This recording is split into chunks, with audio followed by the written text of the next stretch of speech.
Recently मैंने ZEE5 पर उनकी नई मूवी द साबरमती रिपोर्ट देखी, जिसे देखकर मैंने सोचा कि क्यों ना गोधरा कांड की रियल स्टोरी मैं आप लोगों को सुनाऊं। गोधरा कांड। ये बात है 2008 की। बारिश का मौसम था और रात का समय था। अहमदाबाद के एक छोटे से अपार्टमेंट में एक नौजवान जर्नलिस्ट आदित्य शर्मा अपने डेस्क पर बैठे अपने पुराने नोट्स को देख रहा था। आदित्य बस एक ऐसे केस की तलाश में था जो उसका नाम मशहूर कर दे, लेकिन उस रात एक अनजान मेहमान उसकी जिंदगी पलटने वाला था। जब वो अपने नोट्स को पढ़ रहा था, तब अचानक से उसके दरवाजे की घंटी बजी। दरवाजे पर एक बूढ़ा सा आदमी खड़ा था। आदित्य ने उससे पूछा कि वो कौन है, तो वो आदित्य के कदमों में गिरकर फूट फूट के रोने लगा। उसने कहा कि क्या आप मुझे इंसाफ दिला सकते हैं? आदित्य को कुछ समझ नहीं आया। आदित्य ने उस बूढ़े आदमी को अंदर बुलाया और उसके लिए पानी लेने किचन में गया, पर जब तक वो वापस आया, वो बूढ़ा आदमी वहां से जा चुका था। बस टेबल पर एक लेटर और एक फोटो पड़ी थी। फोटो किसी बूढ़ी औरत की थी, लेकिन जब आदित्य ने फोटो के बगल में पड़े उस लेटर को देखा तो उसके रोंगटे खड़े हो गए। उस लेटर में लिखा था कि वो फोटो वाली औरत उस बूढ़े आदमी की पत्नी थी और वो गोधरा कांड में जलकर मर गई थी। उस लेटर में उस आदमी ने आदित्य से उसकी पत्नी के कातिल को ढूंढ के उसे इंसाफ दिलाने की रिक्वेस्ट की। पर क्या था गोधरा कांड? ये कहानी उस दिन की है जब एक आम ट्रेन का सफर मौत का सफर बन गया। एक ऐसी भयानक घटना जो शुरू हुई एक आम सफर से, लेकिन खत्म हुई कई लोगों की जिंदगी की तबाही के साथ। और उसके बाद गुजरात में कुछ ऐसा हुआ जो कभी किसी ने नहीं सोचा था। ये कहानी है गोधरा कांड की, 27 फरवरी 2002 के उस काले दिन की, जिसने गुजरात को आग में जलाकर राख कर दिया था। साबरमती एक्सप्रेस मुजफ्फरपुर से अहमदाबाद जा रही थी। ट्रेन के 2 डब्बे ऐसे थे जिसमें अंदर के पैसेंजर्स ज्यादातर कार सेवक थे, और वो कार सेवक अयोध्या में हुए एक धार्मिक इवेंट से वापस लौट रहे थे। ट्रेन के अंदर शांति थी, लेकिन गुजरात के आसमान में एक तूफान उमड़ रहा था, क्योंकि ये वही दौर था जब अयोध्या में मंदिर और बाबरी मस्जिद के बीच एक झगड़ा चल रहा था। साबरमती एक्सप्रेस उस दिन लगभग 4 घंटे लेट चल रही थी और सुबह के 7:43 पर गोधरा में साबरमती एक्सप्रेस प्लेटफॉर्म पर पहुंची। उसका इंजन धुआं उगल रहा था और पूरी ट्रेन इतनी भरी हुई थी कि शायद किसी भी एक्स्ट्रा इंसान के बैठने की जगह भी नहीं थी। जैसे ही ट्रेन ने स्टेशन छोड़ा, कुछ अजीब सा होने लगा। किसी ने अचानक से इमरजेंसी चेन खींच दी। चेन खींचते ही ट्रेन रुक गई। रिपोर्ट्स के मुताबिक चेन बार बार खींची गई थी। कुछ ही पल बाद वहां एक भीड़ जमा होने लगी। हवा में एक अजीब सी टेंशन थी और फिर कुछ लोग ट्रेन की तरफ आगे बढ़ने लगे।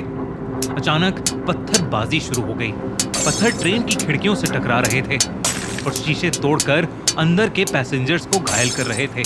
कोच S5 और S6 जो कार सेवकों से भरे थे, एक डायरेक्ट टारगेट बन गए थे। अंदर पैसेंजर्स पैनिक में आकर खिड़कियां बंद कर रहे थे, चीख रहे थे, लेकिन तब तक कुछ लोग कोच के अंदर घुस चुके थे। एक पेट्रोल का कंटेनर कोच के अंदर फेंका गया और फिर एक चिंगारी ने उस पेट्रोल को आग बना दिया। आग की लपटें इतनी ज्यादा तेज हो गईं कि बस हवा में लोगों की चीखें सुनाई दे रही थीं। सिर्फ कुछ ही मिनट्स में पूरा कोच जलकर राख बन गया था। जब तक लोकल पुलिस और रेस्क्यू टीम वहां पहुंचे, 49 लोग मारे जा चुके थे। लोकल लीडर्स ने बॉडीज को खुले ट्रकों और टेम्पो में रखा और 16 सिविल हॉस्पिटल ले गए। तब तक टीवी न्यूज चैनल वाले लोग वहां पहुंच चुके थे और ये सब लाइव टेलीकास्ट किया जा रहा था। जब शहर के लोगों ने जली हुई लाशें देखी तो सड़कों पर भीड़ इकट्ठा होने लगी और धर्म के नाम पर नारेबाजी शुरू हो गई। इस तरह शुरू हुए गोधरा के वो भयानक दंगे जो लगभग पूरे गुजरात में फैल गए। तलवारें और मशाले लेकर लोग सड़कों पर निकले, घर जलाए गए और शहर एक एक करके जंग के मैदान बनने लगे। उन दंगों में गुजरात का हर कोना आग और खून के दरिया में डूब गया और हजारों लोग मारे गए। आदित्य को इतनी कहानी तो पता थी, लेकिन इस केस से जुड़े कई सवाल थे जिनका उसे भी कोई जवाब नहीं मिल रहा था, क्योंकि वो जवाब शायद दबा दिए गए थे। आदित्य ने गोधरा जाकर लोगों से पूछताछ शुरू कर दी। कुछ लोगों का मानना था कि जो भीड़ उस दिन गोधरा में ट्रेन के सामने इकट्ठी हुई, उसका ट्रेन जलने से कोई लेना देना नहीं था, बल्कि उस ट्रेन के 2 डब्बों का जलना सिर्फ एक एक्सीडेंट था।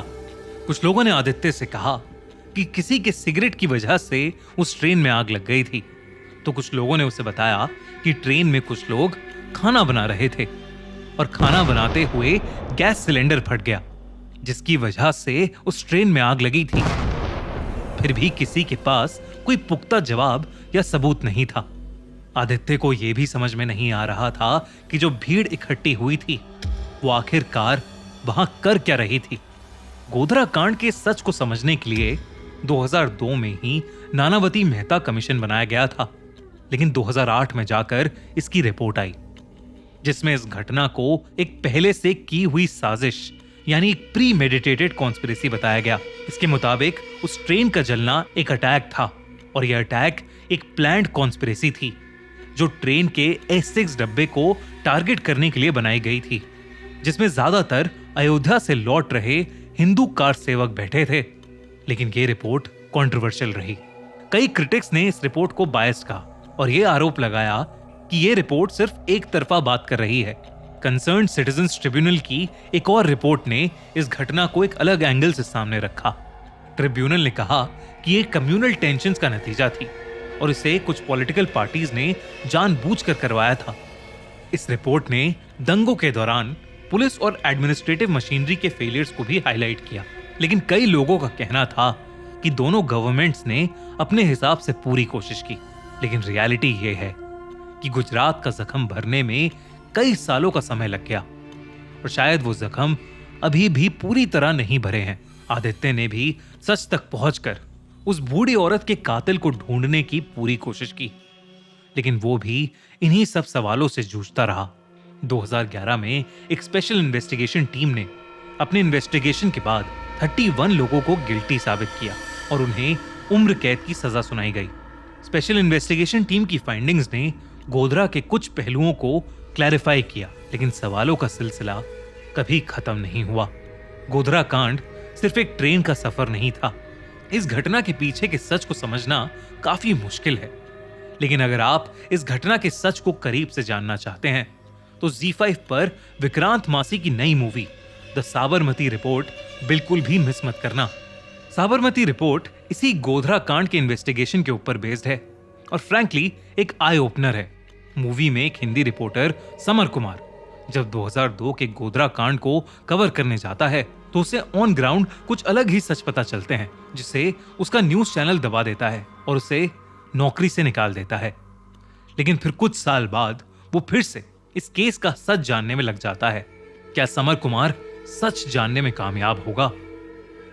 गोधरा कांड को अब 23 साल हो चुके हैं, लेकिन उसके ऊपर अब जाकर कोई मूवी बनी है जिसने इतने डिटेल में सब कुछ बताया है। तो जल्दी से जाओ और ZEE5 पर द साबरमती रिपोर्ट को चेकआउट करो। लिंक इन द डिस्क्रिप्शन और पिन कमेंट।